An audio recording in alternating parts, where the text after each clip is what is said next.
right, everyone. Welcome to today's show with Ray Peat, PhD, and we'll get him on here in just a little bit. I want to thank everyone once again to tune into our show every month. Last month's show with Lita Lee was great, so if you didn't have a chance to listen to that, go to our Blog Talk Radio show and check that out.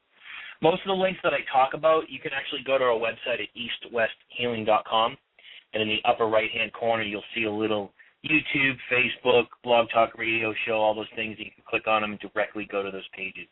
So don't forget to check those out because we have a lot of free information there for everyone. Of course, I want to talk a little bit about business before we introduce Ray. Check our website at eastwesthealing.com if you want to learn more about what we do. We actually work with clients all over the globe, so feel free to give us a call and fill out that form. As well, if you want to check out our website, you'll see there's an on-demand tab. You can click on the on-demand tab and you'll see the Metabolic Blueprint. Check out our Metabolic Blueprint program that we're launching January 5th in regards to nutrition and healing based off a lot of different philosophies from Ray Peat, Bonds, etc. If you can't find a link, feel free to email us at info@eastwesthealing.com and we'll send you the link so you can check it out, learn more about it, or sign up. Today we're doing a question and answer show with Ray Peat once again. I know a lot of people have been really waiting for the show. If you want to learn more about Ray, his website is raypeat, RAYPEAT.com. He's got tons of articles on his site that will probably keep you busy for the next 50 years. He's got books that you can actually order. You can send in your money in order form, and they'll mail them to you. And he's got a newsletter as well on his site that's, I think, well worth the money. It's very inexpensive for the year. And they get mailed directly to your house, and they're unbelievable, just packed with information. Ray has his PhD in biology from the University of Oregon with a specialization in physiology. He's taught at many schools, including the University of Oregon, Urbana College, Montana State University, National College of Naturopathic Medicine, and a couple of the schools that I can't pronounce, and Blake College. So if you want to see those other schools, you can check out his website at raypeat.com. He started his work with progesterone and related hormones in 1968. He did a paper on physiology, chemistry, and physics in 1971 and 2, and his dissertation at the University of Oregon in 1972, outlining his ideas regarding progesterone and the hormones closely related to it as protectors of the body's structure and energy against harmful effects of estrogen, radiation, stress, and lack of oxygen. So if you want to learn more about Ray, check out his website. Like I keep saying, it's just filled with information. You can learn more about him. And like I said, before we get him on, like I've said a million times, I know from doing the show and our Facebook page and everything, a lot of people have been emailing Ray, and he's definitely probably one of the nicest guys, and we'll just keep answering questions. It is the holiday season, and I'm not saying Ray has asked me to say this because this is 100% on me, but I've said this from day one. Whether it's $1, $5, $10, whatever you feel you can send to say thank you for what he's done for answering the emails, that for us would be greatly appreciated because he's donated his time to do this and really help us out. So you can just send the money or whatever you want to send to his house. It could be a gift, it could be whatever, just to say thanks for all the help that he's done for us. So let's get Ray on. And I know a lot of people listening in. You're welcome to call in today at 347-426-3546. I have tons of questions here on email from, callers that have questions about Ray's philosophies, etc. But don't be afraid to call in and just realize if you're on hold, be patient, and I'll get to you. Ray, you on the other line there? Yes. All righty. Is there anything else you want to add before we kind of get going? No, that covered everything. All right. So I got a lot of questions here, and I don't think we'll have time to answer every single one of them because I have probably 50-plus questions. But I have been getting a lot of questions from people regarding iron, and a lot of people want just kind of a summary, if you can, on your thoughts about iron, because you believe it's a heavy metal and it's toxic, and it has all these effects on the body. So if you could clarify just a little bit for people on your thoughts on the dangers of iron. Wherever iron gets loose, it is available to react with things like polyunsaturated fats, but also protein and nucleic acids and such. But the reactive form of iron is the reduced ferrous form rather than the fully oxidized ferric. And that means that if you don't get enough oxygen to your tissues, the iron tends to get reduced by glutathione. And that's, people talk about oxidative stress, but reductive stress is really what you have to worry about in relation to iron. Alcohol, for example, interferes with the use of oxygen and causes the reduced glutathione to accumulate, to shift the ratio towards reduction, and that activates iron, reduces it to the reactive ferrous form, and then that causes the damage. And iron accumulates faster than it should under the influence of estrogen, among other things, but inability to use oxygen properly intensifies the absorption of iron, and that seems to be what estrogen is for, is to create the illusion of an oxygen deprivation so that you absorb more iron. A woman, they've tested the absorption percentage of a dose of iron in women versus men, and women absorbed 9 times as much iron as a man did. That's primarily the influence of estrogen. And the action of estrogen is to create the need for more iron to carry blood, to carry oxygen in the blood. But unfortunately, besides making the body absorb it, it also tends to create the conditions that make iron toxic and puts it into the reduced reactive form. And one of the main things that activated iron attacks and tends to start chain reactions in is the polyunsaturated fatty acid, and that too strongly interacts with estrogen. If you eat polyunsaturated fats to excess, they will activate the estrogen circulating in your blood, and they will also turn on the enzymes that produce estrogen. And then estrogen, in turn, activates enzymes that desaturate and elongate the existing fatty acids, turning, for example, linoleic acid into arachidonic acid, which it again creates a vicious circle in which the estrogen increases the most reactive PUFA, which activate and increase the quantity of estrogen, and both of those contribute to the activation and intensification of iron toxicity. So you can break the cycle in different ways, donating blood to get rid of iron, or doing things to interrupt the estrogen fatty acid cycle. Now, so with that same question, the person was asking, if you have, based on your lab, well, first off, what will be a normal lab value of iron that you'd want to see? But what if you have low hemoglobin? Is it still safe to actually donate blood, or are there alternatives? Would you recommend, like, sipping coffee after a meal, or, et cetera? There's no blood test that I know of that will really say anything meaningful about your status of iron, because the iron tends to hide in your liver and bone marrow. And the blood tests that people often go by can go in either direction without any relation to the iron stores. And the fact that when you give someone an iron supplement, it increases their red blood cell count or their hemoglobin, doesn't mean they were deficient in iron, because they used to treat anemia with doses of arsenic. the arsenic creates the stress that tells your body you need more iron and more blood, and so any stress that interferes with oxygen use will make you drive up the blood production system. Right. And would you see low hemoglobin, would that be due to estrogen?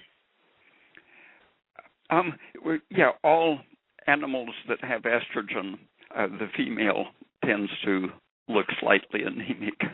Right. Because it does something to slow the production of red blood cells, partly lowering the body temperature is one of the actions of estrogen, and slowing down thyroid function. So probably the most common cause of apparent anemia, as Rhoda Barnes pointed out, is hypothyroidism. And I think he was the one that mentioned the experiment in which rats whose tailbones normally don't make red blood cells, in this experiment they folded the tail back and made a hole in the skin of the abdomen and stitched the tail so it was kept in core body temperature, and it quickly began producing red blood cells, just raising the temperature. And so the first safest way to treat anemia might be to wear long wool socks to warm the extremities. Right. Now, what is copper's role in regards to iron? I mean, I know copper is important for iron uptake and utilization. Its primary role is in the respiratory enzyme cytochrome oxidase. And that, I think, is probably the reason that copper is essential for constructing the hemoglobin molecule. Right. So what you're saying, correct me if I'm wrong, that you feel that most people, because we actually can't get rid of it unless you profusely bleed, actually have higher amounts of iron in our liver and our bone marrow. We store it, which in a sense is toxic, and of course along with estrogen makes it more toxic. So you feel that most people are actually in an iron overload state, and they might be showing up low on a lab because they have maybe absorptive issues in their hypothyroid in a sense. Yeah, in men it has a direct tendency to accumulate continuously with aging. Menstruation probably helps women avoid the accumulation until they stop menstruating, and then the curve is maybe even steeper than men's. It builds up by the age of 60 or 70 to pretty much rival men's, but I think the menstruation probably is one of the factors that makes women have a greater longevity. Right. There was a study of immigrant fruit pickers' kids in California who didn't get a good diet, but they ate lots of oranges, and they had, on average, I think, a hemoglobin of 10 versus I think below 12 is considered tending towards anemia. But they found that these kids didn't get infectious diseases like the well-fed city kids who had lots of hemoglobin. And they've seen that same thing in Africa, that when they would have campaigns to give iron supplements, lots of people would come down with malaria because iron activates the growth of germs and weakens our immune system. So one of the tests that's meaningful in the blood, but that's seldom done, is the iron saturation. And people tend to be resistant to cancer development if the saturation is somewhat low, like 25%. Right. Good stuff. Now we got a couple callers. I have tons of questions. Would you like to just keep going, or do you mind taking a caller? Anytime. Okay. Mr. Chris Dillon from the 908, is that you? That's me. How you doing, Josh? Dr. Pete? How's it going? Good, brother. How you doing? Good. All right. Shoot. All right. I have actually two separate questions. Dr. Pete, regarding ADD, ADHD, and as we've been seeing a rise of these diagnoses in the last couple of decades, do you feel that it's really sugar the problem, or could be more of the polyunsaturated fats? I think it's the unsaturated fats. The sugar tends to move everything in the right direction, away from brain malfunction. The polyunsaturated fats interfere with attention and increase adrenaline and the sympathetic nervous system and the stress hormones. And I think that's probably the main thing, as well as hypothyroidism that keeps the front part of the brain from getting enough energy to focus. It's interesting. It's funny because you hear people, saying sugar is the problem, and you hear more people saying, let's take omega-3 fatty acids to help with brain development, and we're seeing an increase in this ADD, ADHD behavior. So thank you for answering that. My second question is regarding Hashimoto disease. Can you explain the proper way for it to be diagnosed? Because, again, I'm getting a lot of people claiming that doctors saying they have Hashimoto, but I realize that sometimes the anti-thyroid antibodies that are found in the blood really don't have any relation to the thyroid gland. I wonder if that's true. Yeah, those antibodies interact with cartilage of the joints just about as well as with the cartilage. So it's really a connective tissue inflammatory disease which goes with hypothyroidism. Mm-hmm. The cartilage is one of the first places that you see hypothyroidism in children. It accounts for why hypothyroid kids tend to be knock-kneed and why girls aren't good pitchers often, because the cartilage in the knees and the elbows is basically swollen. So basically a lot of people walk around being misdiagnosed for this, right? Yeah. Yeah. Okay, great. All right. Thank you so much for your time, Dr. P. Josh, I'll give you a call later. Thank you. Thanks. How's it going? All right, brother. Good questions. I was reading one of your old articles on Hashimoto's and thyroiditis, and I found it pretty interesting because you talk about how estrogen is affecting, and correct me if I'm wrong, the colloid, and actually stimulates it, but inhibits the exact proteolytic cells to break it down. And that's why a lot of people are getting diagnosed with Hashimoto's, because it's not so much the thyroid itself, it's the altered production of the antibodies because of estrogen. Yeah, the whole idea of autoimmune disease is, I think, off the mark. The immune system, I think of it as a clean up the mess system. The antibodies help the phagocytes remove debris, and if the debris is caused by an infection, they'll get the germs too, but if the debris is caused by low thyroid causing the connective tissue to swell, the immune system has to come in and try to help clean out the junk that builds up because of low thyroid. Right.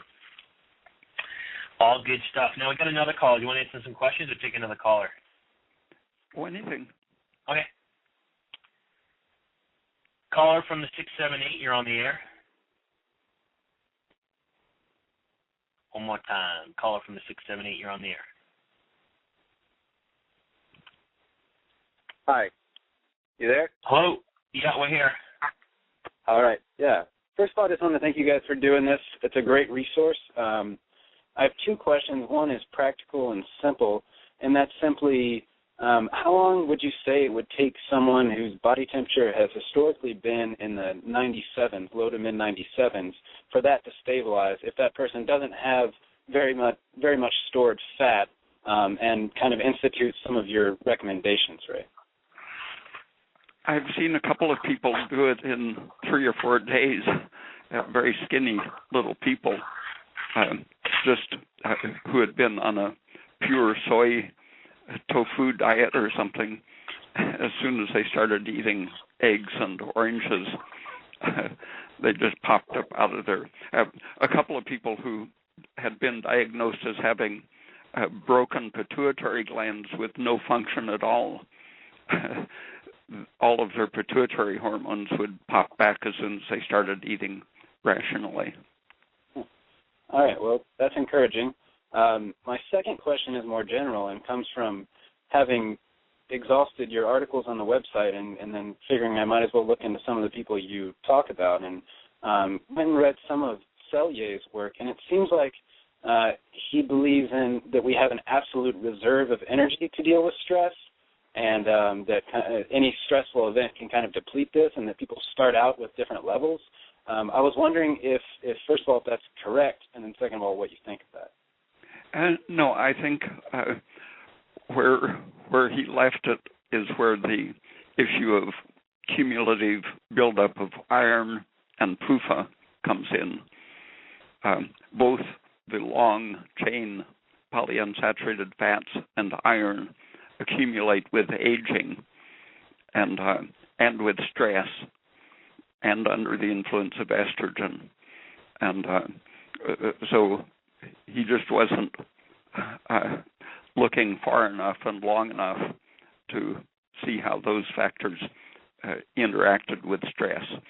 The stress, while he was looking at the adrenal glands and first their adaptive phase and then their exhaustion phase, what happens is during prolonged adaptation,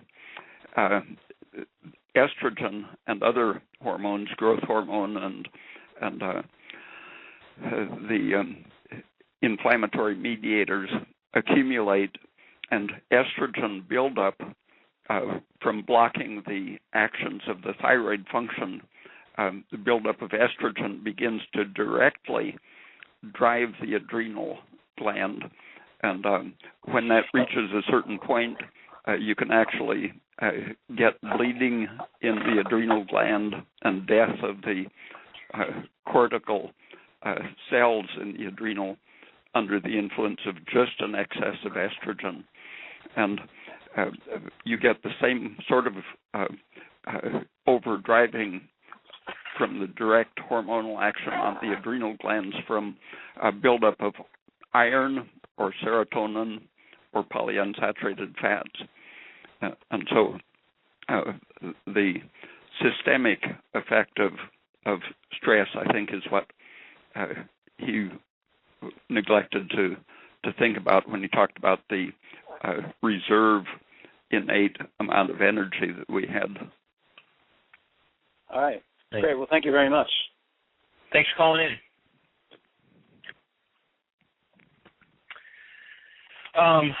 No, I'm not sure. I actually have a question when you're talking about disease, and I'm not sure if it's too vague or actually too big of a question. In one of your old newsletters from 2006, Autoimmunity, you were talking about Metchnikoff, and you talked about how I'm not sure if you were talking about you or him, argued that inflammation was a pathological reaction rather than being a healthy part of a defensive immune system. So that's mostly me. Okay.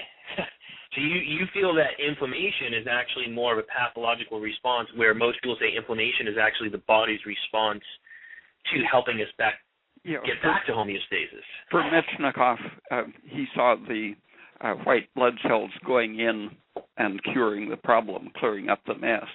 Right. But because of the interpretation, he was an embryologist who saw the development through evolution of the meaning of the immune system. But after the medical establishment took it over, they created the idea of inflammation being the the curative process, but the swelling, the redness, the pain that are the medical view of inflammation, these, I think, are pathological. The immune system should work like in the prenatal state. This is analogous to what Metchnikoff was looking at in his cylindrites and developing embryos and so on. In the embryonic and fetal state, injury is corrected without inflammation.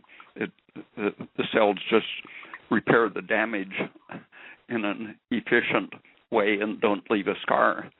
And that's when you keep the carbon dioxide and sugar where they should be, you basically get fetal or embryonic healing without a scar and without inflammation. So I see it as inability to deliver what's needed to repair the damage that we see as redness, pain, and inflammation. It makes sense to me. It's a pretty interesting thought there. I like it. Now, I have a lot of questions on weight loss. Now, I know this for every individual there's just so many variables because we don't know. People read your articles and they go crazy with dairy. They think that everyone should be pumping sugar in their body. So there's a lot of different variables going in here. But I have a lot of questions about people beginning to follow a lot of your philosophies based off their perception of what they read. And they've noticed that, their energy goes up and so forth, but they actually gain weight. Can you maybe elaborate on maybe some of the scenarios that can actually create this and maybe what they can do to actually halt this?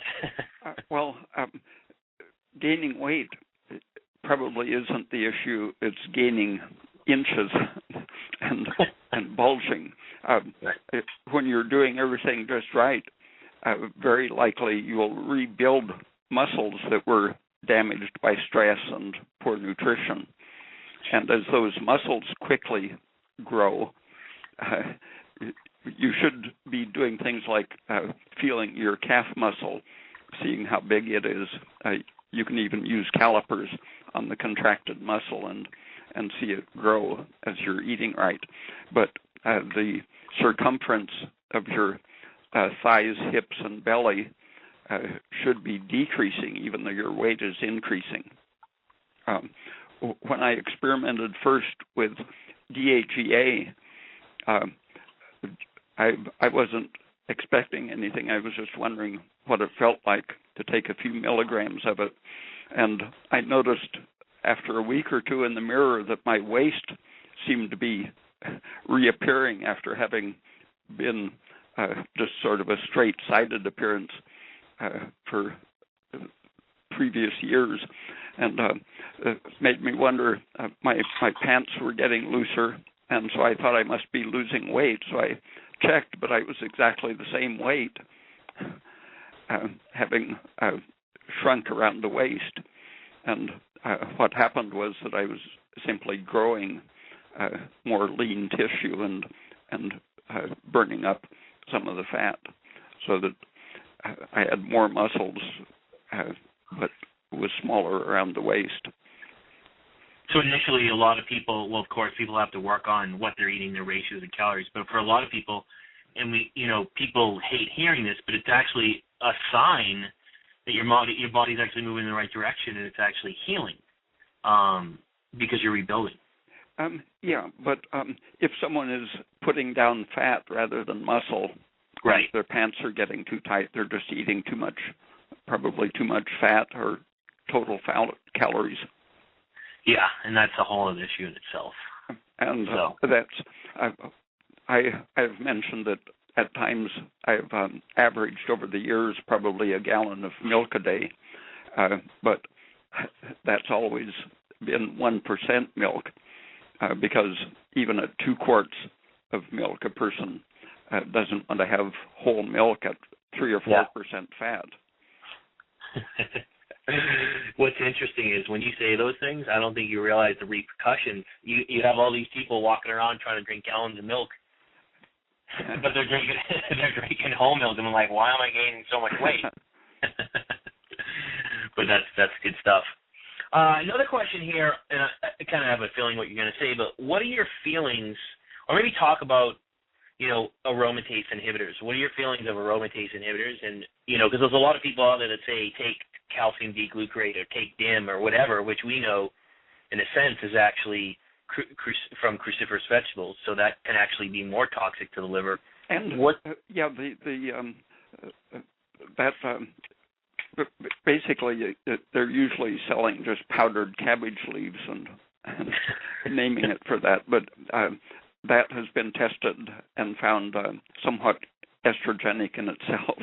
It changes the metabolism of estrogen, but it has an estrogenic effect directly.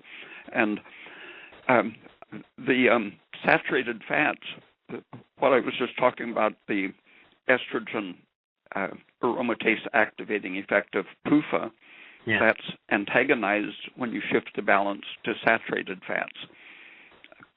And aspirin, by blocking the formation of prostaglandins and reducing inflammation, interrupting the effect of the PUFA, aspirin is a very effective aromatase inhibitor. But the drug companies don't want people to know that because they charge tens of dollars for a pill of their stuff where aspirin costs a penny.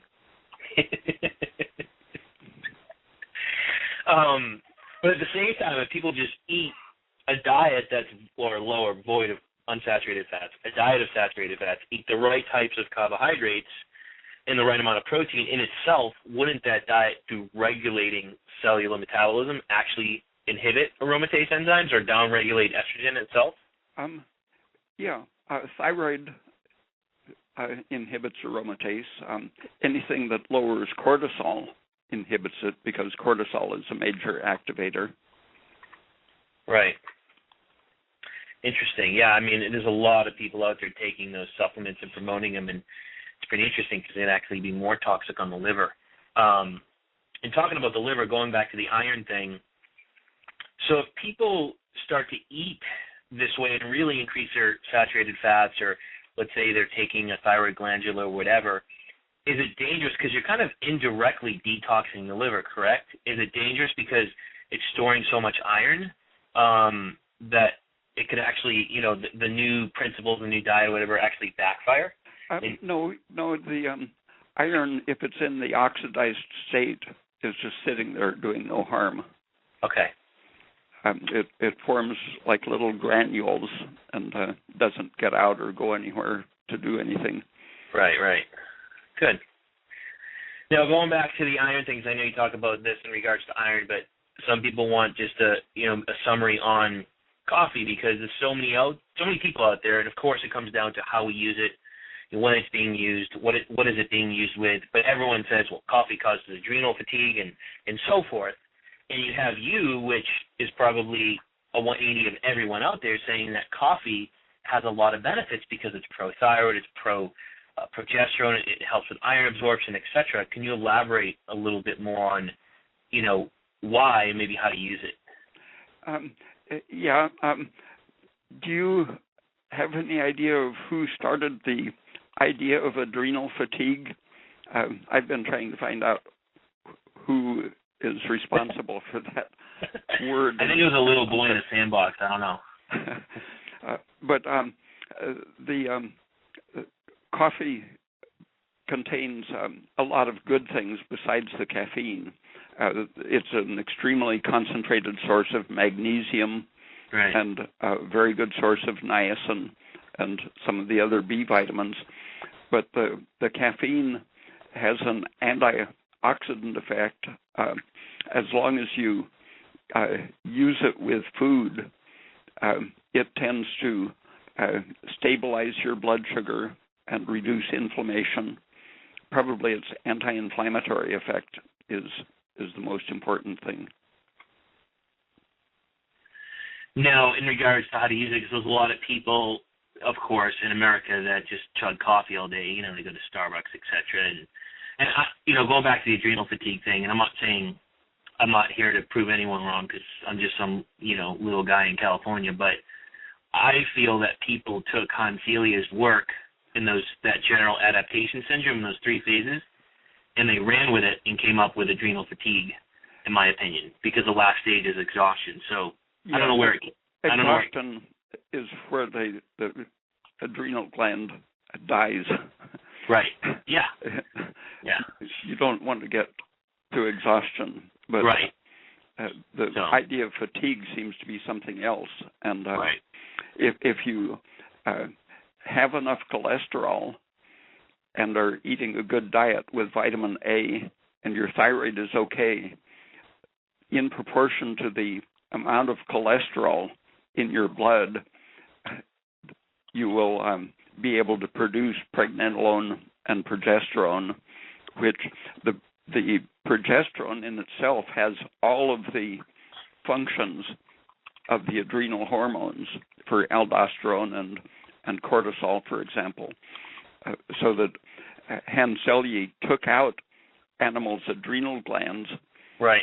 And if they were pregnant, they didn't have any symptom at all until they gave birth, and then they had the usual shock effects. But that led him to give progesterone to animals that had their adrenal glands removed, and they lived fully normal lifespans, not needing their adrenals at all, because progesterone alone covers the spectrum. And with adequate vitamin A and thyroid especially, you will convert cholesterol into pregnenolone and progesterone, and the adrenals are very good at repairing themselves. In some types of experiments, people wanted to have the adrenal medulla removed, but have the adrenal gland be able to produce the steroids. And they would open the capsule and simply scoop out all of the contents and then sew the animal back up. And within a couple of weeks, the adrenal gland had no medulla or nervous part left, but it was a whole adrenal cortex was regenerated just from the cells of the capsule. Right. So, like I said before, the repercussions, like aspirin, everyone listening, don't go out and start popping aspirin. Same thing with coffee. It's all about how you use it. Now, you talk about when you use it or how you use it is very important, correct? Because and correct me if I'm wrong, sipping it after a meal would be more beneficial with some cream and sweetener because it can help with iron absorption after the meal, etc., rather than just drinking it on an empty stomach. Taking it with or after the meal has basically none of the harmful effects. I've known several people who said that just a sip of coffee would make them feel shattered and shaky for the rest of the day. But I told them to put some heavy cream in it and maybe some sugar and take it with each meal, only with each meal. Right. Within 3 or 4 days, these people were happy coffee drinkers. Yeah. Most people that drink coffee are pretty happy.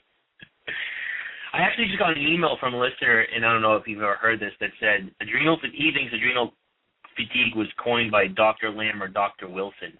I don't know that, but I don't know if that rings a bell. Another question is, what do you think about, there's a lot of people out there utilizing, supplementation, enzymes, etc. What are your thoughts on, regulating metabolism, using your nutritional philosophies and utilizing those things? Do you find them to be beneficial, or do you feel that it can actually cause more of an increase of endotoxin, etc.? It depends on where the supplements come from. Okay. People with very sensitive digestive systems have to be very careful of any supplement, just because of the factory it's made in might carelessly introduce things, and there might be residue left from the microorganisms that were used in processing it. So you have to be really cautious about allergies. Right. Another big question. There's so many people out there, and keep in mind when I bring up this stuff, and I'm not here to say anyone's wrong and right. I'm just here to bring questions up. But there's people like Dr. McCullough, et cetera, that promoting that fructose is death. That fructose causes diabetes. It causes everything. And there's a lot of controversy out there, and there's a lot of people that read your articles and say, well, you kind of promote it in the opposite way. Could you give us... Just a few days ago, I heard from someone in New Zealand who said he had been diagnosed a few months ago with non-alcoholic fatty liver disease. Right. And he said he started... I didn't get the details of the whole diet, but it included 300 grams of fructose every day. And he now has a new diagnosis. His liver has no fat problem. Huh.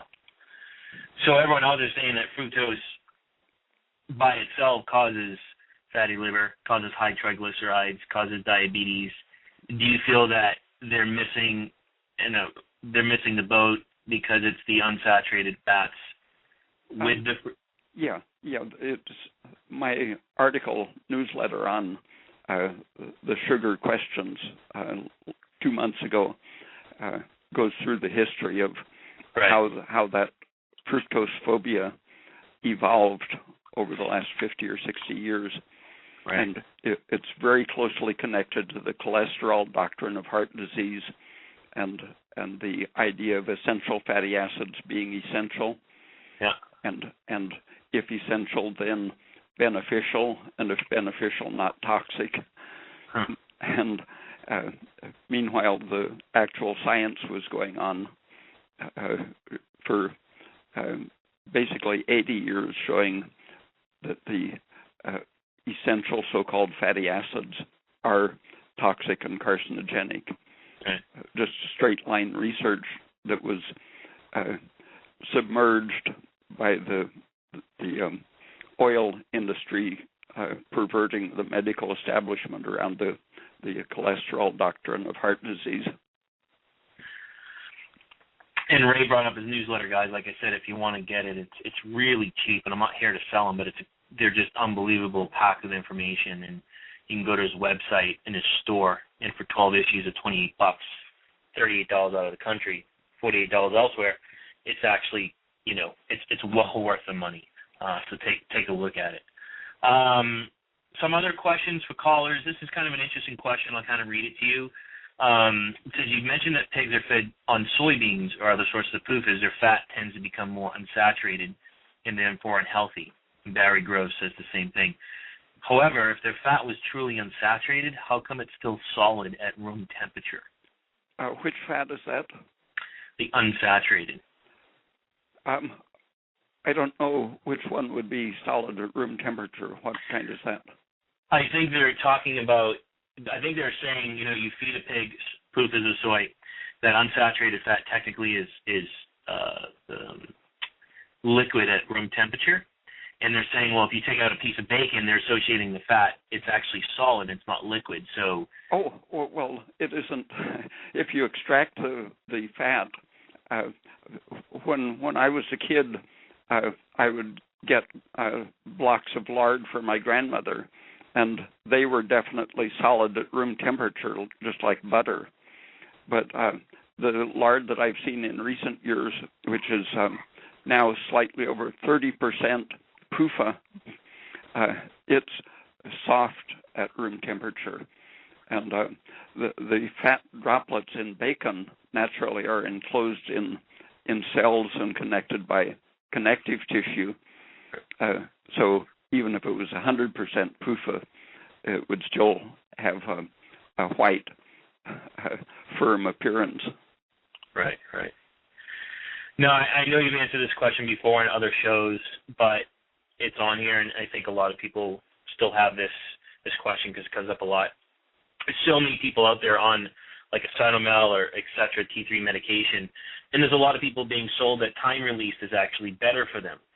They want to know your opinion on time released versus just your basic Cytomel. Is there a difference, and is one better than the other?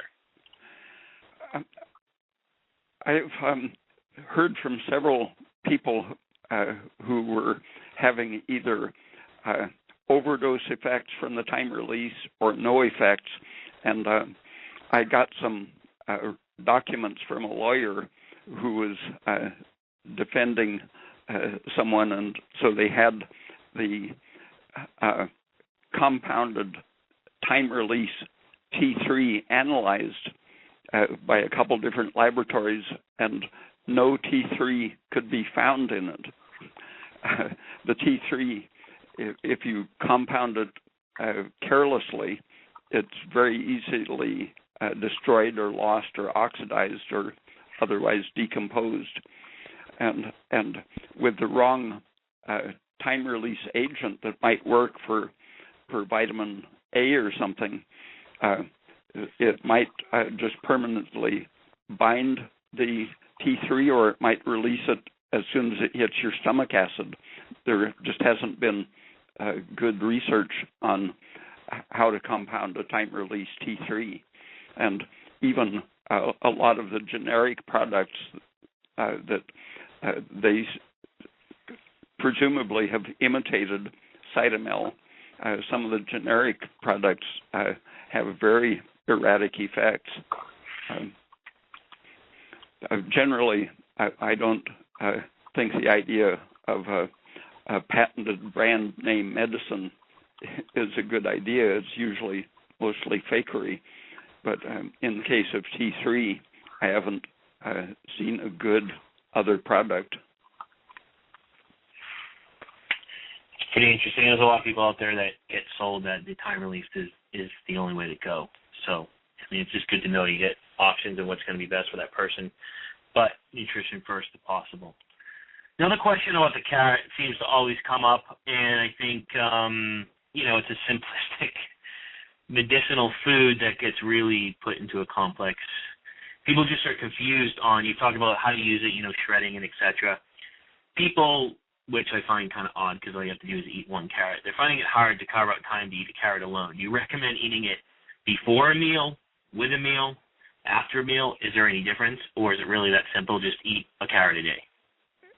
Usually it's just eating the carrot, but if you're having a problem with low blood sugar or thyroid irregular function, if you eat it with a meal, you might slow digestion to the point that you aren't getting your food as expected, and so you might feel shaky after eating because you're not absorbing your food or activating your thyroid properly.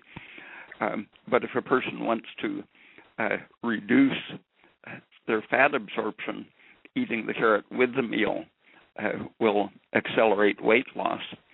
But oh boy, you have to fit it in the way that functions best. And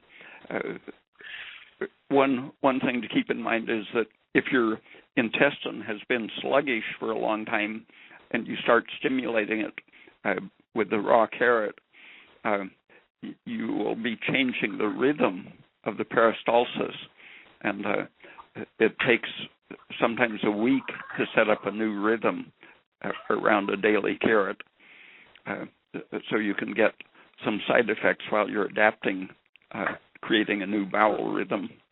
Right. And do you find sometimes that it can actually constipate people? Oh, very rarely. One in 1,000 or so will react to the carotene. If you're very low thyroid, if the palms of your hands and calluses are orange, then you might want to rinse the carrot after grating it to get some of the carotene out. Right. Yeah, it's good stuff. It works, and now everyone's going to start eating it with their meal because you said it aids in weight loss. Everyone's going to be going crazy now eating carrots during their meal. It's great. So talking about carbon dioxide, this is huge, and I know a lot of times you're talking about it at the cell level. And a lot of people out there, eating your philosophy, the whole goal is to increase carbon dioxide production by the cell. A lot of people want to know, beside the nutrition, if they're trying to increase their carbon dioxide levels, would adding baking soda to, say, orange juice throughout the day, would that actually help, and is that something you recommend? Well, some orange juice is so sour that people tolerate it better if they put a pinch of baking soda in it. The orange juice companies typically add citric acid if they accidentally get ripe oranges, because people are so accustomed to the acidic tang of the orange juice. But you tend, if you put it in acid, baking soda is going to bubble off most of the carbon dioxide. Right. Some will dissolve in the water, and it might increase your systemic CO2 a little bit. There have been experiments where, like with bicycle racers in Death Valley, they had them take a tablespoon of baking soda before the race, and they found that they performed better because of either the increased sodium or the increased CO2. Now, what do you think when you say that anything you do nutritionally to downregulate serotonin would actually upregulate CO2 as well? Is that correct? I'm not sure how general it is. Probably. It seems probable. Okay. Guys, don't forget to call in if you want to call in. I mean, I have a ton of questions, but you're welcome to call in 347-426-3546. Next question is about coconut oil. If someone doesn't have a gallbladder, is that the best source of fat, since most of the medium-chain fatty acids don't need bile to digest? And are there any other good sources? Oh, I think just eating things in a mixed form in small amounts is important if you don't have a gallbladder. The bile is still going to be there, but it's coming out in dribbles rather than surges. So mixing your fats with your proteins, carbs in smaller amounts. Yeah. Okay. It's pretty simple. In regards to like detoxing from PUFAs, I think in one of your books or articles you talked about, I think it takes like 4 years or something like that. Yeah, that's some experiments in both rats and people. They found that it depends on the size of the fat cell, depending on that rather than the size of the organism. And it's just a slow process to randomly renew the composition of the fat cells. Right. So this person wants to know, because of starting to eat based on some of your philosophies, they feel that maybe because of the PUFA detox, they're actually having initially more kind of reactive hypoglycemic reactions, and they feel like they might be getting worse. And is that because of the PUFA detox, and is there any way to make it easier? Keeping your blood sugar steady and even adding some saturated fat. The saturated fats inhibit the stress hormones, which means that they also tend to inhibit release of fat from stores. So sugar and saturated fats and niacin and aspirin and various safe nutrients inhibit the release of fat. So doing everything you can to keep the fat in place, it isn't going to completely stop the reduction of the fat. The fat cells themselves are able to slowly oxidize. I think someone calculated that a person could, just in their fat cells alone, if the fat never leaves, the fat cells will consume about 3 pounds in a couple of years. Very slow reduction, but the minimal release into the bloodstream isn't going to cause the stress symptoms if you're having the saturated fats to turn off the stress reactions, outweighing the pro-stress effects of the liberated fats. Right. Now, what about using like maybe foods or topical or powder supplements like vitamin E or niacinamide? Niacinamide is an anti-fat liberating substance, right. And usually 100 milligrams twice a day is all it takes, but it's fairly safe to use larger doses if it's needed. Yeah. Now, everyone listening, don't go out there and start popping niacinamide. Just something that maybe some people might need. So don't start going crazy and buying it. One of the ways that the body safely eliminates the stored PUFA is through the liver. The liver recognizes whatever is carried on the albumin as it streams through the liver, and the albumin binds anything that's fat soluble and carries it to the liver. And the liver, when the albumin arrives carrying either dioxin or one of the toxic environmental estrogenic substances, the liver will capture it and bind it as it processes it for detox, and it recognizes the PUFA as toxins and will selectively attach glucuronic acid to them just as if it was dioxin and send it to the kidneys for excretion. And that's the safe way to get rid of it. Let your liver take care of it. Good stuff. Got a caller. I'm going to buzz this caller in. Caller from the 386, you're on the air. And send it to the kidneys for excretion. Caller from the 386, you're on the air. Way to get rid of it. Let your liver take care of it. And we're going to take them off because we can hear ourselves in the background. Guys, when you call in, make sure you're kind of in a quiet spot. If you want to ask your question, and I can kind of hang up on you and let Ray answer it, that's fine as well. Question about blood pressure. Can high blood pressure be looked at similar to like high cholesterol, meaning the more stress, so it's an adaptation mechanism?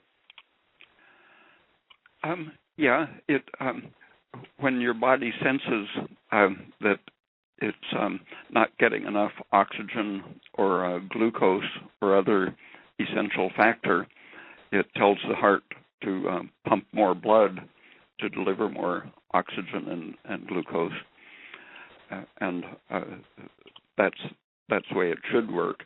But when you're loaded with PUFA, they're tending to give chronic signals to the brain that nothing is getting the glucose and oxygen that it needs, because in truth the PUFA are interfering with the use of glucose and oxygen, but the PUFA are also telling the pituitary and the nervous system to crank up the stress signals.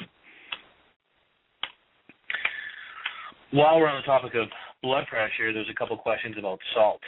And I think one of the great articles / newsletter you wrote, if people haven't read it, is about eclampsia in the real organism. It's one of my favorites. And if you haven't studied the work of Tom Brewer, guys, I got kind of his name from Dr. Ray Peat. He's got some great books on pregnancy, eclampsia, toxemia, etc. Can you talk a little bit about just the benefits of salt, and so, you know, why is it so important not only for us but also pregnant women? The eclampsia problem is very closely connected to high PUFA, and that goes with low thyroid, and low thyroid goes with the low carbon dioxide and poor ability to retain sodium. And right. So the sodium is constantly being lost, as well as the magnesium. And as the sodium is lost, the adrenals try to correct things by increasing aldosterone, which does retain sodium, but it at the expense of losing magnesium faster. And if your thyroid is low, you not only lose sodium through the kidneys, but your cells can't retain magnesium. And so on a low sodium intake relative to your hormonal needs, what you're doing is turning on a system that makes the problem worse by letting out the magnesium that is needed for cell energy and controlling inflammation and tension and cramps and so on. So if you just increase your sodium intake, you're compensating for a low thyroid function, but you're turning off the aldosterone, and getting the aldosterone down directly lowers inflammation and stops some of the magnesium loss. So just by adding sodium, as Brewer and the people he based his thinking on, they showed that just sodium alone would very commonly cure the whole problem, and that seems to be acting by way largely of the aldosterone system.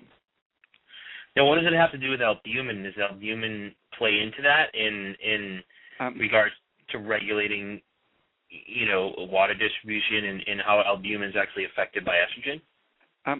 Yeah, estrogen interferes with the liver's synthesis of albumin, right. And the polyunsaturated fats under stress are going to be circulating in the blood, and the albumin is picking them up. But if you're producing less albumin and having more unsaturated fats, the albumin isn't able to detoxify them very well, but it becomes saturated with unsaturated fats. And when albumin is loaded with fats, it goes right into cells. That's part of its function, is to deliver saturated fats to stressed tissues. So that's part of, if your fat is saturated, the albumin has a logical function to increase the energy supply during a crisis by taking it right into the heart, for example, and saving sugar for the brain to use and so on. But in the kidneys, this being overloaded with fat happens to make the albumin pass right through the kidneys into the urine. Mm-hmm. And so you tend to lose albumin as well as sodium under the influence of high stress and PUFA. And it shows up as albumin in the urine when you're under great stress. And the albumin, one of its functions is to retain water in association with the open protein molecule. It has sites that associate with sodium, and the sodium associated with water is kept in the vicinity of the albumin molecule. But if you're low in sodium, the albumin can't work, and if your albumin is low besides, then you get a double problem of water retention.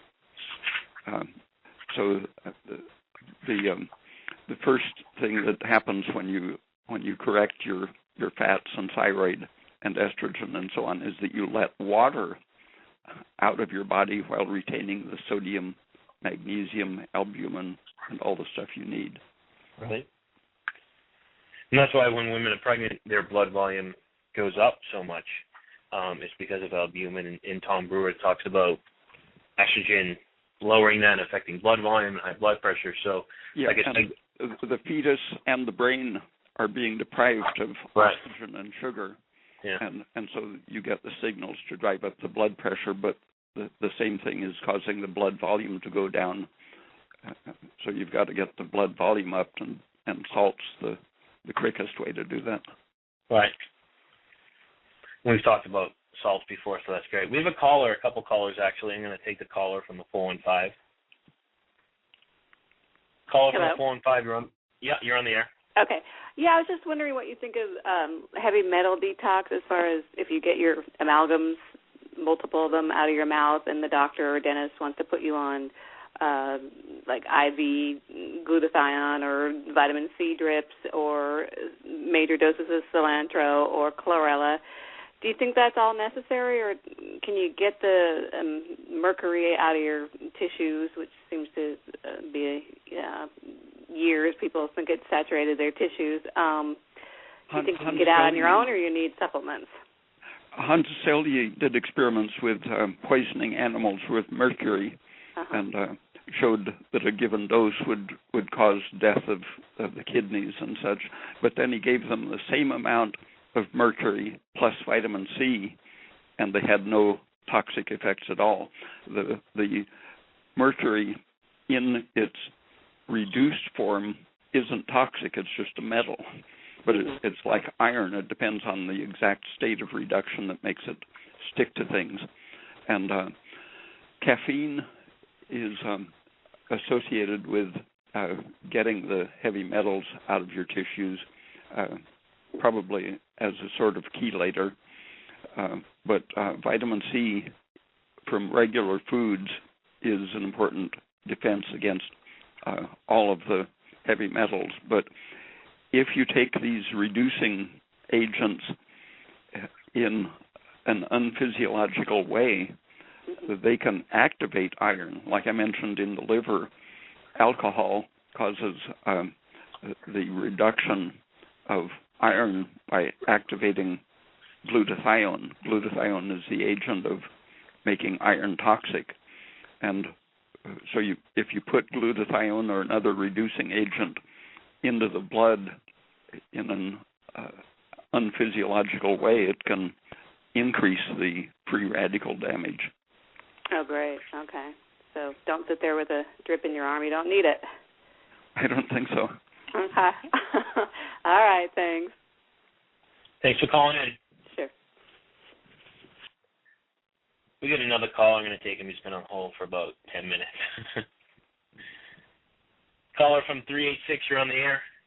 Yes, this is Debbie, and I am calling from the Bray Peat fans on Facebook with a very basic question that's been on a running thread of ours for the last couple of days, and that is, hi, we want to know if there's a reason or an advantage to shredding the carrot. Oh, there have been experiments with the length of the fiber, and for example, they experimented with different ways of milling bran, and the one that was called bee-wing bran had about 10 times better function in the intestine than the ordinary way of grinding it to a dust. And it's the same if you put a carrot in a blender, you're destroying a lot of the water-retaining function of the fibers. Well, what about as opposed to eating the carrot whole? Yeah, your teeth leave large sections of the fiber intact. So we should shred the carrot? Or chew it. Just chewing it is very good. Okay. That is what we needed to know. Thank you so much. And it's a real privilege to be listening to you today, Dr. Peat. Thank you so much. Thanks for calling in. Thank you. Good questions. I got tons of questions, and this is kind of a general question, and if you don't want to answer it, you don't have to. A lot of people want to know if you're familiar with Weston A. Price's work, and they want to, of course, and they want to know your thoughts on it. He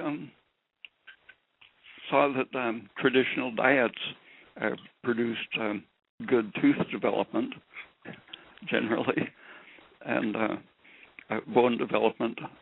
So his work was basically very good, seeing that you can eat a lot of traditional diets and be healthy. Okay, that was simple. Another question is regarding to fertility, but not female fertility. We're going to go talk about the men. If someone has, let's say, low sperm count or quality, could you talk about maybe some reasons for that, and what could they actually maybe change in their diet to actually help increase that or alleviate it? Low thyroid is probably the main cause of both male and female infertility. And already in the 1940s, people saw that pregnenolone alone by itself was enough to greatly increase sperm quality. And the polyunsaturated fats, which interfere with the steroid production as well as thyroid function, are a major villain in male fertility. Interesting. So just really following consistently a lot of your diet recommendations, foods, eliminating PUFAs over time will help to increase sperm count and just male fertility, just like women. Yeah, I've seen several people in just, I think, 2 or 3 weeks using pregnenolone and thyroid. The man doing that, the couple got pregnant the very next month. Okay. Now, this question is from Karen MCC.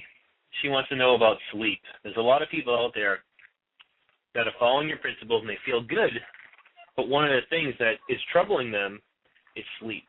They maybe fall asleep and wake up, or they have trouble sleep, or they wake up and their pulse is super high.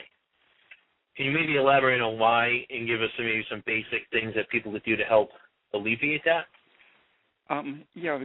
Taking too much thyroid too soon can do that. Your liver should store enough glucose or glycogen to let you fast for at least 8 hours, especially during sleep. But before the liver has regenerated its ability to store glycogen, the thyroid is making your brain and muscles and kidneys need more sugar and oxygen, and so you have to eat more often until the liver is able to adapt. Now, let's say someone's eating the principles and not taking a glandular, and they consistently have high pulses. Now, we could say it's adrenaline. We could say they're hypothyroid. Do you feel that if they were to change anything in their diet, it would be the amount of carbs they're taking? They would have to increase their carbs to regulate their blood sugar more, or would they eat more often? Increase them?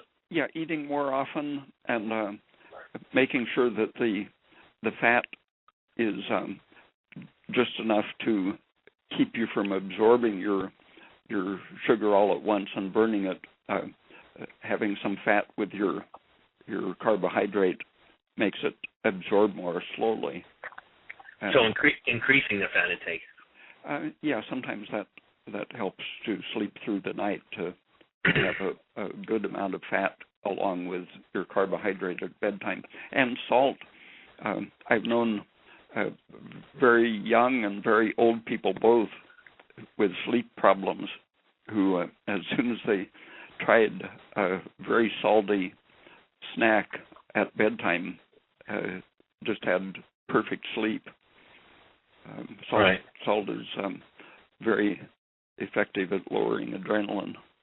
Good stuff. We got another caller. I'm going to take this caller. Caller from the 718, you're on the air. Yes, hello? Hello? Hello? You're on the air. Yes, I have a question. I'll try to make it as brief as possible. For about a year, I was somebody who was, like, at least I perceived it as being very sugar intolerant, and every time I tried taking it, it would just, even a very small amount, I just felt terrible from it. And about maybe 2 weeks ago, I was able to get pure fructose. And after about 2 or 3 days of taking fairly large quantities of fructose, I really felt great, and I noticed I had a tolerance where I could actually consume all types of sugar. And I was able to, have anything from soda to orange juice or whatever, and I felt I was starting to feel really good after about a week from it. And the problem is recently, maybe about 2 or 3 days ago, I started having pretty bad sleep problems as a result of, well, I'm not entirely sure, but it felt, sort of similar to when I eat MSG, and I have like a pain in the lower part of my rib cage. And so just the last maybe day, I switched over to starch, which is similar to like what I was on beforehand, and it was, like my sleep kind of normalized. What kind of fat were you having with it? Primarily coconut oil and butter. Not much else other than that.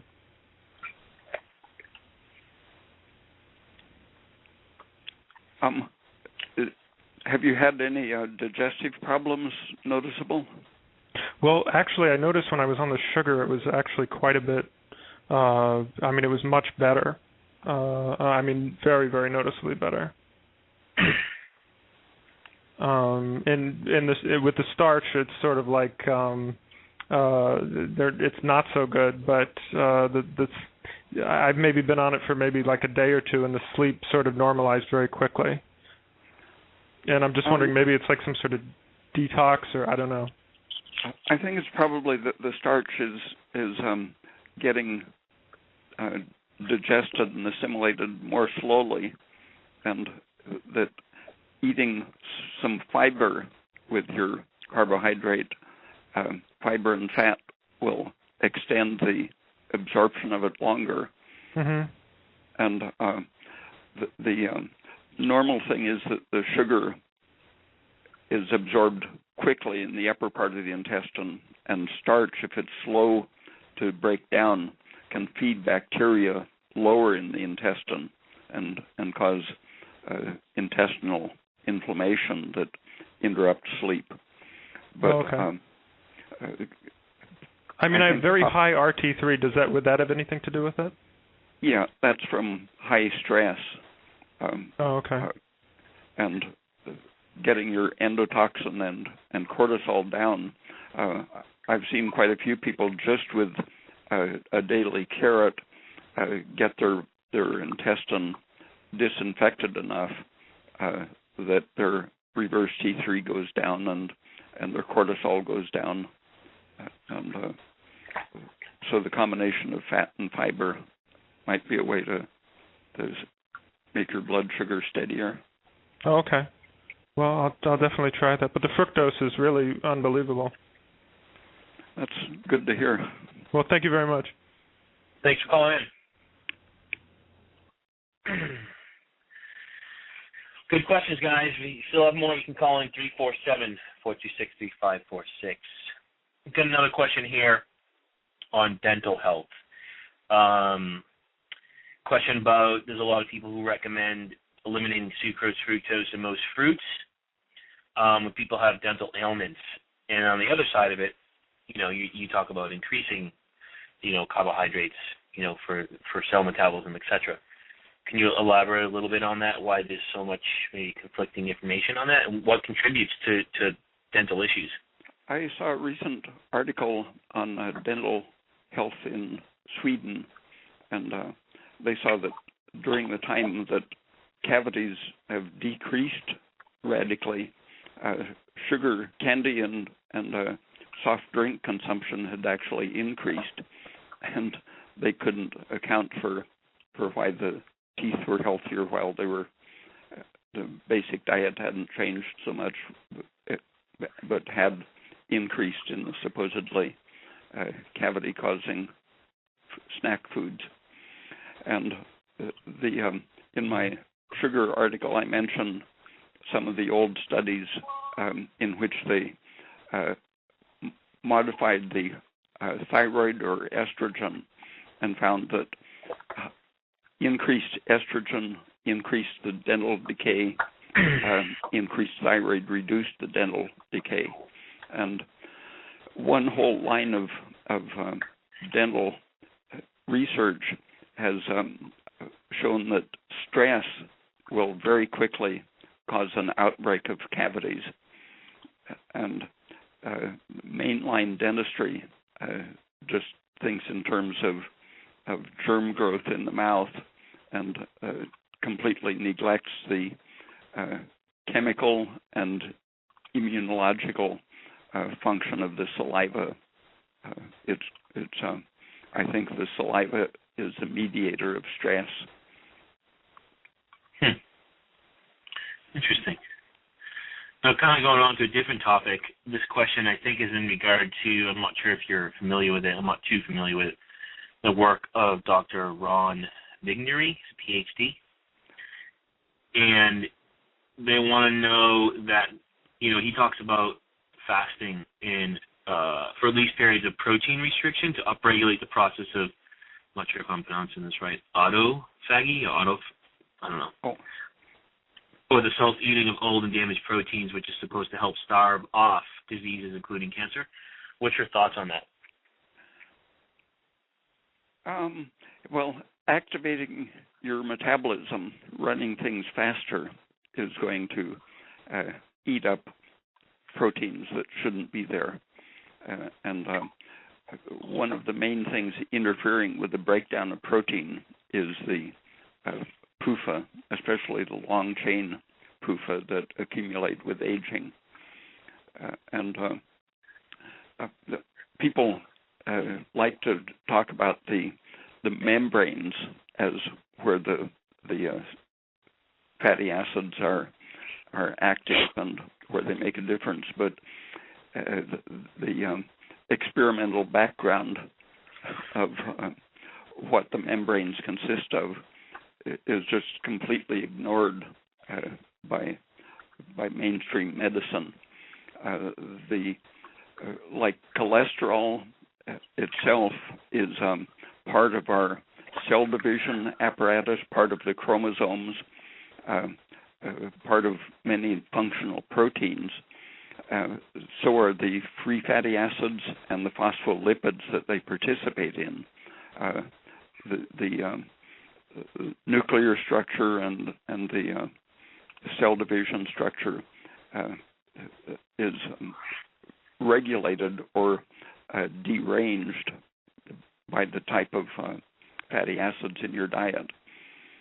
And accumulating the long-chain unsaturated fatty acids with aging is changing the way the cell functions at the deepest levels.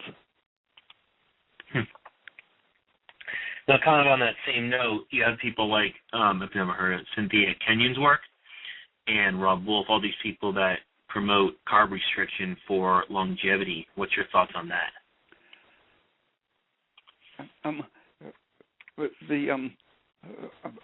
In the short range,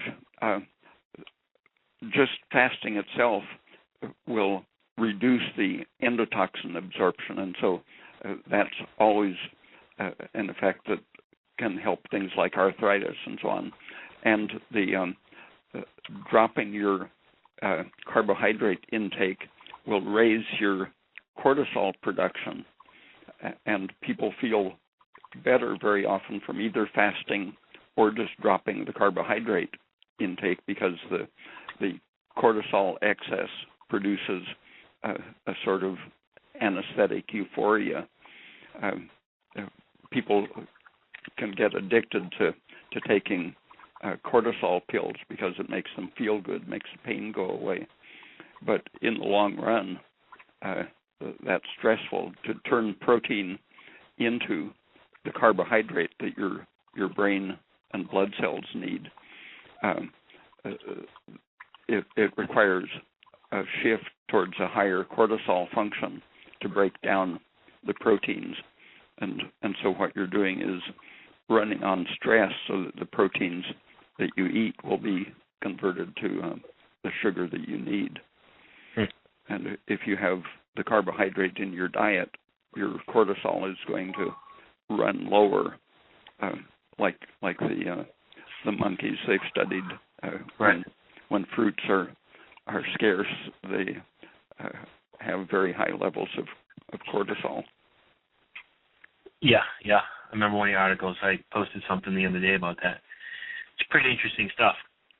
Now, kind of going on a different topic, someone wants to know about your thoughts on cell phones, and are they really unhealthy, or do you feel like it's hype just like microwave threats? Well, microwaves are a threat, and so they fixed the ovens so that they weren't irradiating people so much. The ovens used to not have good seals on the doors and used to actually emit very intense fields. And the telephone's the same way.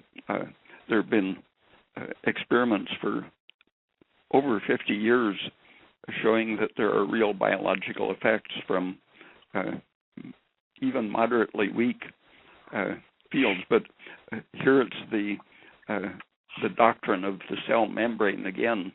The standard medical doctrine is that a cell has a fat membrane around it because it needs something to seal in a watery solution of chemicals to isolate it from the environment, because you have high potassium and magnesium in the cell, low calcium and sodium, and to maintain that balance, they visualize needing this barrier membrane. And so they see a random solution of chemicals in water as being what life of the cell is. And therefore, for a radiation to affect the chemistry of the cell, it has to be just like the effect of the same radiation on those chemicals in a test tube. And they show that you have to basically have enough microwave energy to cook an egg or something before you see damage to the chemistry of the those enzymes and such in a test tube. But in the cell, the whole problem is that there is no such barrier membrane. It's the whole structure of the cell which does the regulation, not a magical barrier at the surface that keeps a random solution inside. The whole cell is so highly organized that many of the regions have an antenna-like function that respond to very low levels of electromagnetic energy.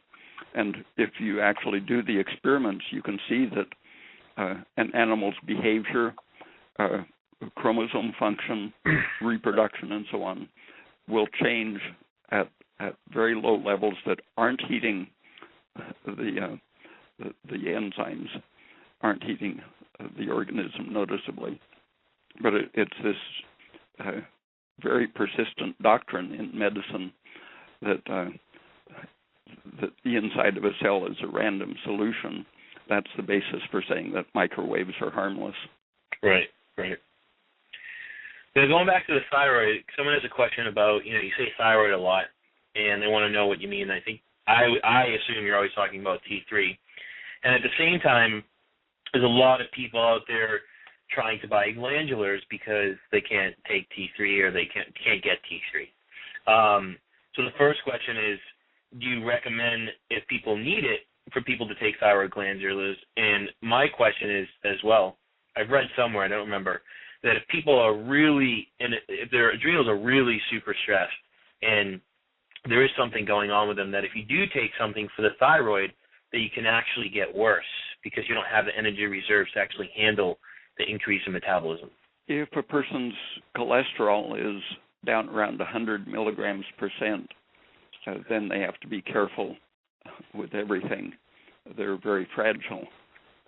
The cholesterol is a basic anti-stress substance, and you've got to get the cholesterol up to at least normal, minimum 160 milligrams percent preferably somewhat higher, before you worry about increasing your general metabolic rate and energy production.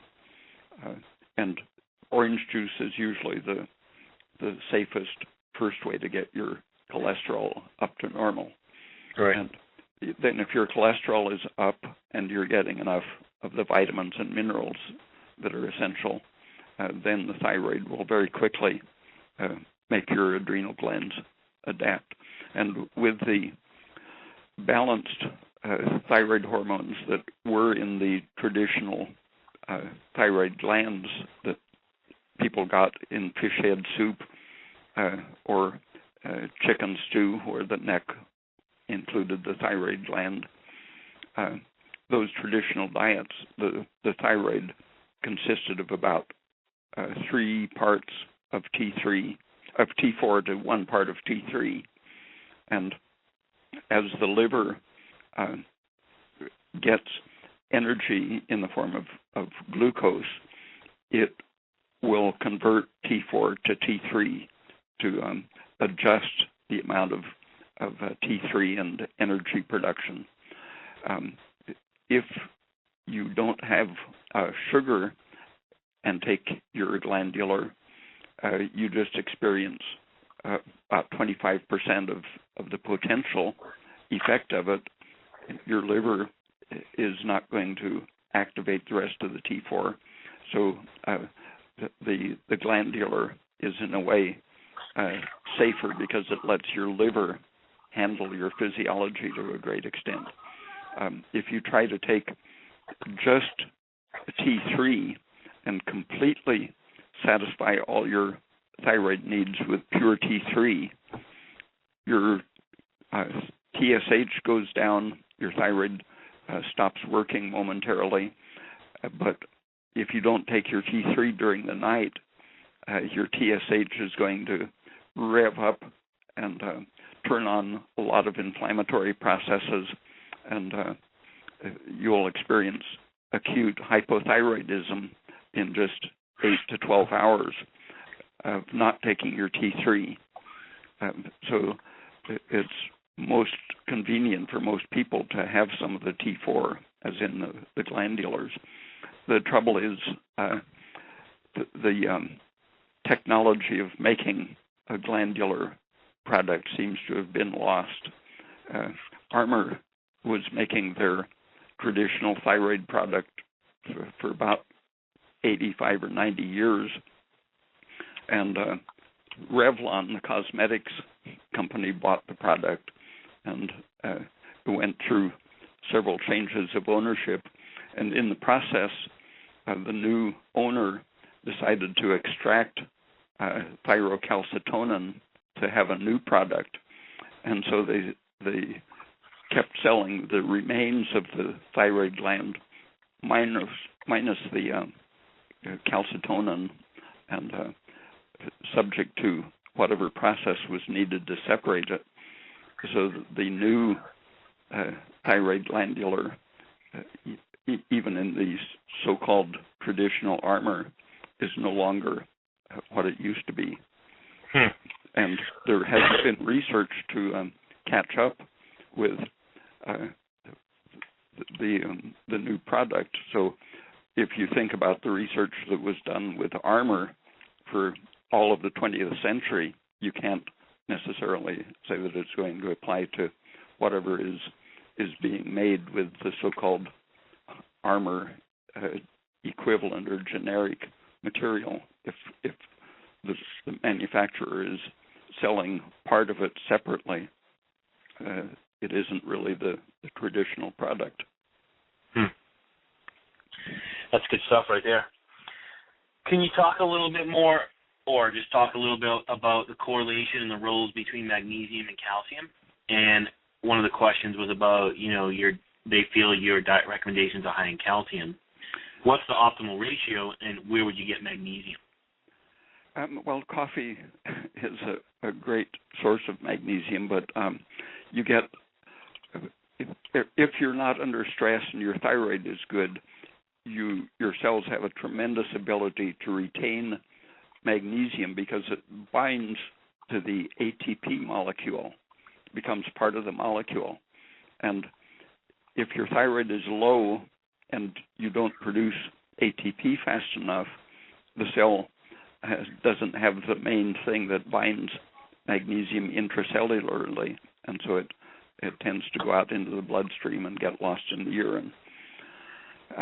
So your thyroid status is the main thing that determines how much magnesium you need. A low sodium intake will make you lose magnesium by increasing the aldosterone production. And so you can't talk about the ideal ratio of the minerals in abstract because it's the interaction. And the same with calcium. Calcium lowers a lot of the excitatory, inflammatory things which would tend to make you lose magnesium and sodium. And so if you have a diet that seems to be deficient in one of these, you can very often solve the problem with any of the other four, potassium, sodium, magnesium, and calcium.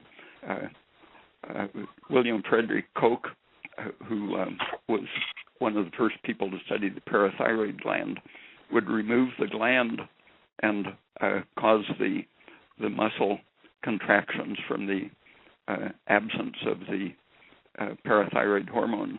But he found that he could cure the spasms with any of the minerals, not just calcium, but potassium, sodium, or magnesium would also cure the spasms.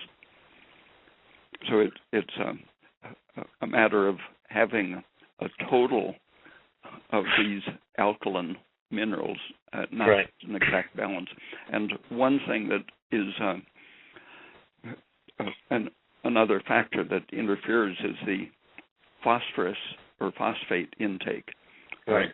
A lot of Americans get 7 times as much phosphate as calcium, and it takes many years for the effects to show up. But one of the functions of fructose is to make you lose phosphate faster than otherwise, and that's supporting the function of the parathyroid gland to improve the ratio between calcium and phosphorus. And if your fructose intake is high, then you don't have to worry too much about the exact ratio of calcium to phosphorus. But the ratio in milk, 1.3 to 1, is very close to a very safe ratio. But you can easily get by with 2 or 3 times as much phosphate as calcium, especially if your sugar intake is good. And then if you're getting plenty of salt and calcium, you don't have to worry much about the other 2 alkaline minerals. Doesn't calcium and phosphorus, they have an inverse relationship in the body? So if one's high, one's technically lower a lot of the time? Yeah. And then a lot of people that do, because a lot of people will take magnesium or a CalMag supplement because they have restless leg syndrome, etc. So a lot of the times, if they're deficient in calcium, the cells are taking up calcium. By taking calcium alone, you can actually decrease that excitatory nature and upregulate magnesium in itself without even taking it. Is that true too? That's why potassium and sodium and calcium will often prevent cramps or spasms and such. They're helping you retain your magnesium more efficiently. Right. Just a couple more questions, and we can wrap it up. If anyone has any calls, feel free to call in 347 or any question 347-426-3546. Anything you want to add in, Ray? Nope. Okay. I had a kind of off-the-wall question. I didn't even know you were working on this, and I don't know if you even know you're working in this, but a caller or follower had a question about if you were working on or almost finished with your book on the thyroid. No, not working on it right now. Okay. That's a bummer. Another kind of off-the-wall question. One of the listeners wanted to know if all the emails that you get from followers, if you feel supported or if they're becoming a nuisance.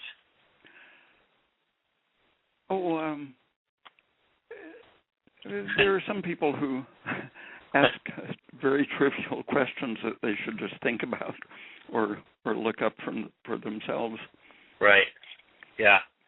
No, that's a good point. It's a good point. And like I've said before, guys, if you're emailing him, you need to kind of compensate him for his time. And at the same time, he's got tons of articles on his site. Take the time to read them.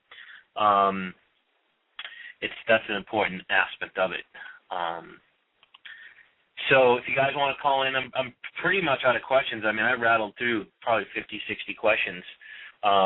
There were some general ones, but like I said, I felt like I didn't ask them because I feel like people could just read some of your articles, and I don't think they're questions you need to answer. So before we kind of wrap up, guys, if you have any questions, 347-426-3546. Ray doesn't really have anything else to add. He mentioned I'm pretty much out of questions from people.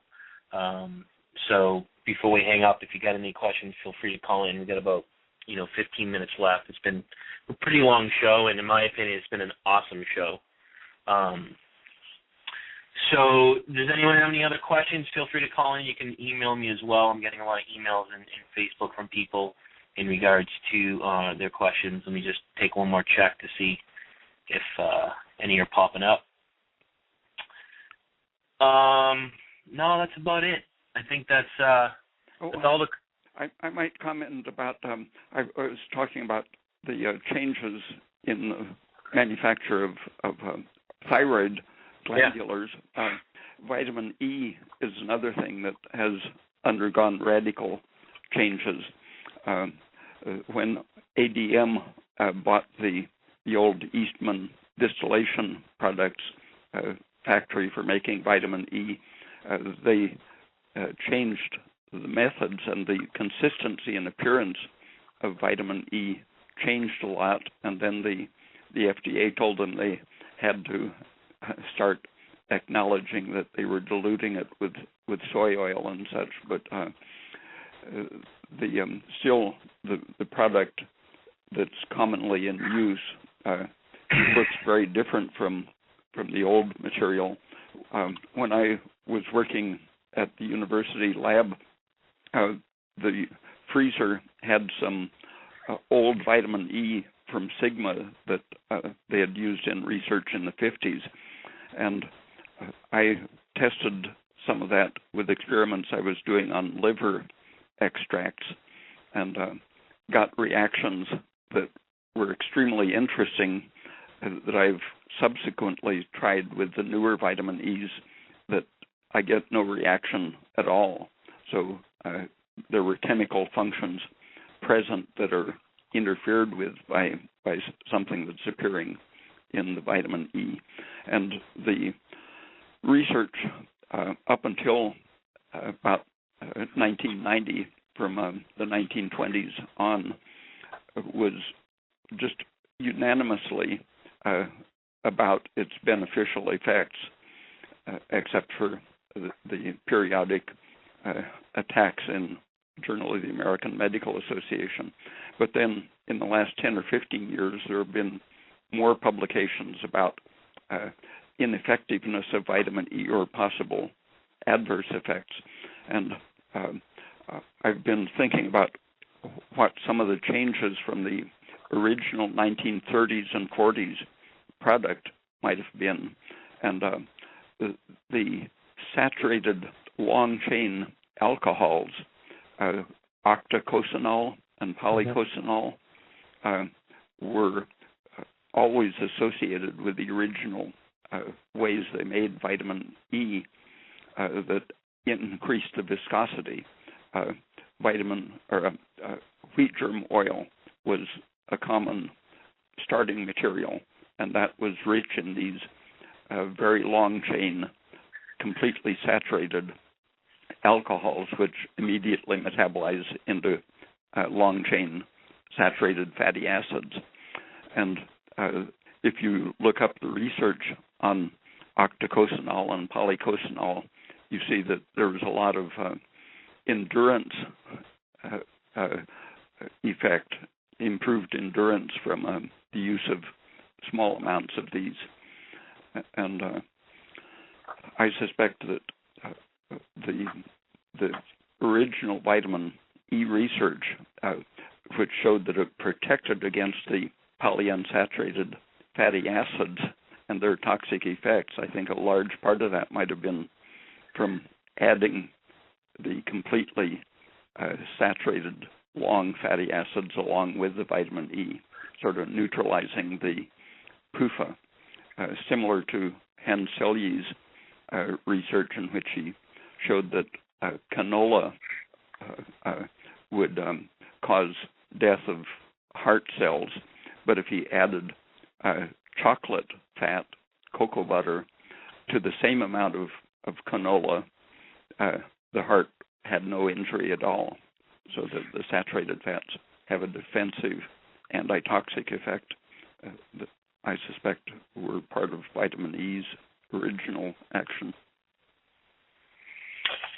Good stuff. We got another caller. We'll take this one last caller from the area code 253. You're on the air. Hi, this is Justin from Washington. I was reading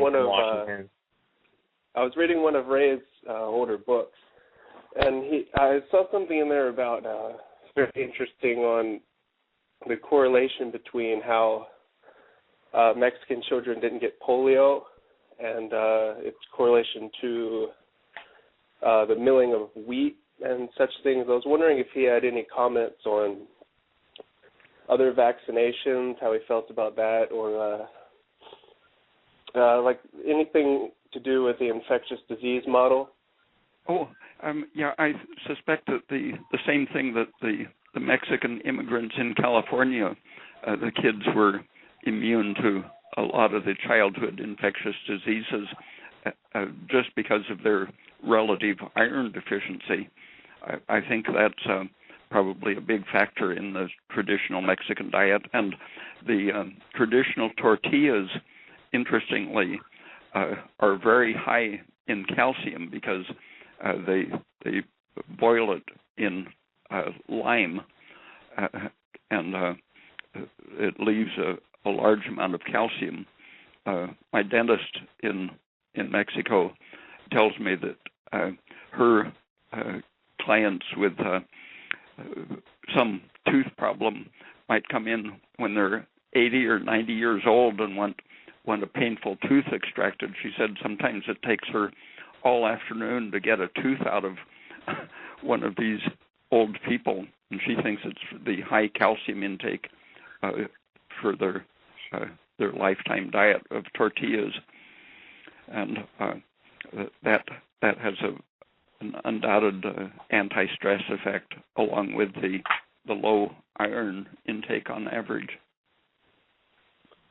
Wow, great stuff. I just want to thank you, Ray, for doing real science. And like Josh said, everyone else that's listening, I'm going to throw together a little Christmas card and send it out with $20 or something. Hope we can all pull together and support some real science, because I know there's a lot of people out there that really appreciate you, Ray. So I just wanted to say thank you. About vaccination, I wanted to mention Ivan Illich's books, Medical Nemesis, for example. He does some good stuff on the history of vaccination. Cool.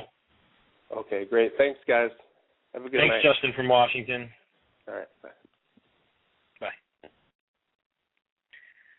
We got one last question, and I'll read it to you because it just got emailed to me. What do you feel about all the research regarding cell membrane and membrane signaling in the biotech field? Do you feel like it's a waste of time?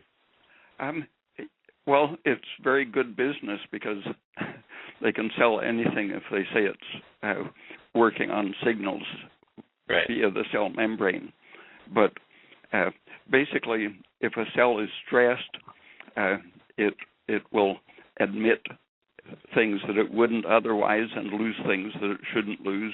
If a fat is attached to a substance, it'll get into the cell where it wouldn't otherwise. But when they talk about surface receptors. Very often, if they actually experiment, it can be demonstrated that the substance is acting inside the cell, not just at the surface. This goes back 80 years, probably.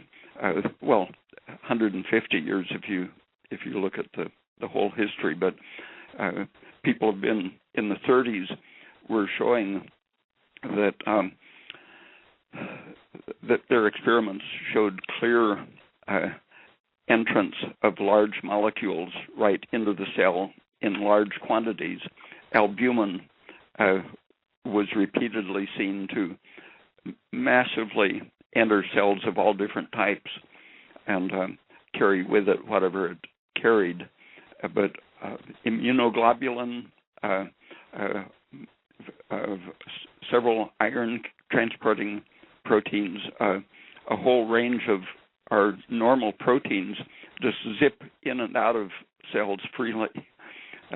So the membrane is not very relevant to actual cell physiology. And if you want to look at some of the mainstream research, Fridtjof Sjöstrand, Sjöstrand, who was a professor at University of California, Los Angeles for many years, founded Journal of Ultrastructure Research, and was the chief editor for about, 30 or 40 years.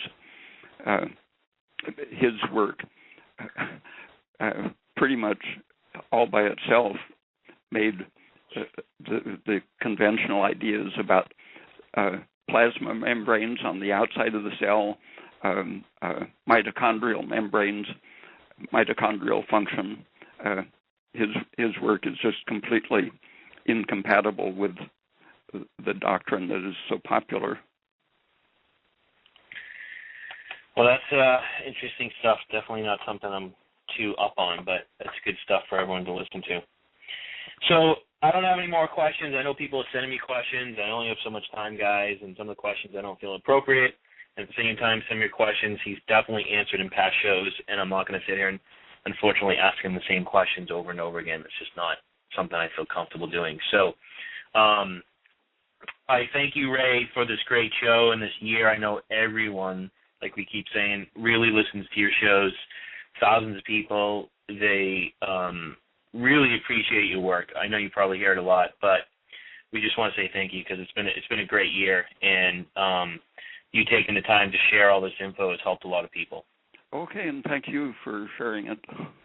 Thank you, Ray. Have a good day. Okay, bye.